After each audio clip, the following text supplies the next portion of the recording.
இப்போ வந்து பார்த்தீங்கன்னா நம்ம டால்பி சவுண்டோட அவுட்புட் தான் பார்க்க போகிறோம். அது அப்படின்னு சொல்லி பார்த்துட்டு மறக்காமல் கமெண்ட்ஸ் பண்ணுங்க. உங்களுக்கும் தேவைப்பட்டுச்சுன்னா நீங்களும் வந்து கான்டாக்ட் பண்ணி விசிட் பண்ணிக்கலாம்.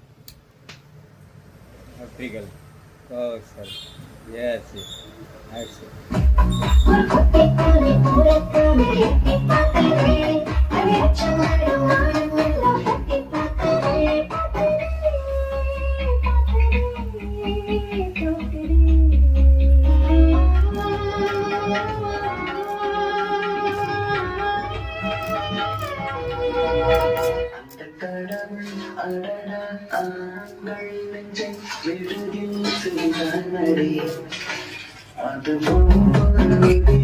பெண்ணை கண்டால் விடலைத்தானடி இந்த